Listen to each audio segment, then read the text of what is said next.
আজকে ফার্স্টে মার্কেটে গিয়েছিলাম কিছু গস কাপড় কেনার জন্য, তারপর রানা প্লাজারে গিয়েছিলাম। যখন বাসা থেকে বের হয়েছিলাম তখন খুব একটা বৃষ্টি ছিল না, তবে মেঘলা মেঘলা ওয়েদারই ছিল। আমি ছাতা নিয়েই বের হয়েছিলাম। তো প্রথমেই নিউ মার্কেট থেকে গজ কাপড় কিনে নিচ্ছিলাম। গজ কাপড় কিনতে গেলে কনফিউজড লাগে যে কোনটা ছেড়ে কোনটা নেব, মানে কেমন জানি পছন্দই হতে চায় না আমার। তো কিনা শেষ করে মার্কেট থেকে বের হয়েই দেখি ফোঁটা ফোঁটা বৃষ্টি পড়তেছে। রাস্তার পাশ দিয়ে হেঁটে হেঁটে রানা প্লাজারে যাওয়ার সময় দেখি ওই তো ফুলপট্টি। অনেকদিন হলে ফুলপট্টিতে যাওয়া হয় না, তবে ফুলপট্টিতে গেলে তো মনই শান্তি হয়ে যায়। খোকন পার্কের পাশেই কিন্তু ফুলপট্টি। দেখো ওয়েদারটা আজকে ভীষণ সুন্দর, তাই না? ঝিরিঝিরি বৃষ্টি। আর বগুড়াতে দুইটা শপিং মল প্রায় এক জায়গায়, পুলিশ প্লাজার আর রানা প্লাজার, রাস্তার এই পাশ আর ওই পাশ। আর বগুড়ার ভিতর রানা প্লাজারে কিন্তু বগুড়ার আড়ং ব্রাঞ্চটা আছে। রানা প্লাজারে 8 তলায় হয়তো বা রেস্টুরেন্ট আছে, তবে আমার এখনো যাওয়া হয়নি, কিন্তু খুবই ইচ্ছা যে যাব। তবে রানা প্লাজারে কেন গিয়েছিলাম সেই কথাই বলি। মেইনলি হাতের ফেক নেলস কিনতে গিয়েছিলাম। আমার যে কখন কি করতে মনে চায় সেটা আমি নিজেও জানি না। আমার তো হুটহাট করে এটা ওটা করতে মন চায়। প্রায় কয়েকদিন হলে খুবই ইচ্ছা হচ্ছে যে হাতে ফেক নেলস লাগাবো। কয়েকদিন আগে ফোন টিপতে টিপতে শুধু ফেক নেলস এর ভিডিও আসে, তাই আমারও ইচ্ছা হচ্ছিল খুবই। তাই আর কি ভাবছিলাম যে যেদিন কলেজে যাব ওই দিন আসার সময় কিনে নিয়ে আসবো। তবে এর আগে একদিন কলেজ থেকে আসার সময় ফ্রেন্ডের সাথে আসছিলাম, তখন খুব একটা ভালো ছিল না, তাই ভাবছিলাম অন্য একদিন এসে আমি নিয়ে যাব। রানা প্লাজারের গ্রাউন্ড ফ্লোরে কসমেটিক্স কর্নারে দেখলাম উল্লেখিত ব্র্যান্ডের 2000 টাকার শপিং করলেই পেয়ে যাচ্ছ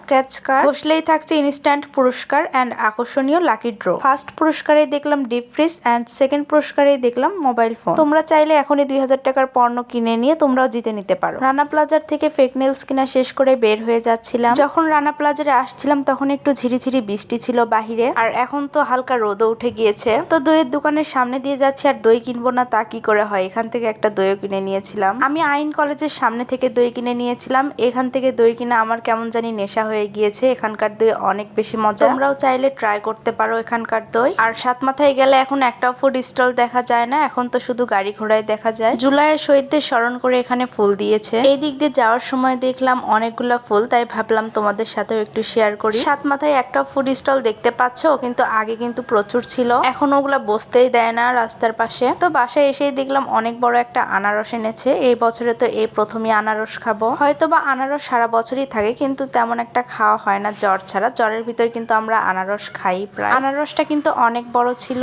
জ্বরের ভিতর আনারস খাওয়া কিন্তু অনেক ভালো। বাসায় আমাদের যারই জ্বর আসুক আনারস আনবে। তো এত বড় আনারস পুরোটাই তো খাওয়া সম্ভব না, তাই অর্ধেক কেটে নিয়েছিল। অর্ধেক আনারস কেটে নিয়েছিল আর অর্ধেক রেখে দিয়েছিল। জ্বরের ভিতর কিছু মুখে স্বাদ লাগুক বা না লাগুক, কিন্তু আনারস ঝাল করে মাখলে কিন্তু ভীষণ মজা লাগে। তো আনারস তেমন একটা আমি খেতে পারি না, প্রায় 2-3 পিসের মতোই খেয়েছিলাম। তোমরা কে কে আমাদের মতো জ্বরের ভিতর আনারস খাও অবশ্যই কিন্তু জানাবা। তো আমরা এখন সবাই মিলে আনারস খাবো। আজকের ভিডিও ছিল এ পর্যন্তই, দেখা হবে নতুন কোনো ভিডিওতে। ভালো থাকবা সবাই, আল্লাহ হাফেজ সবাইকে।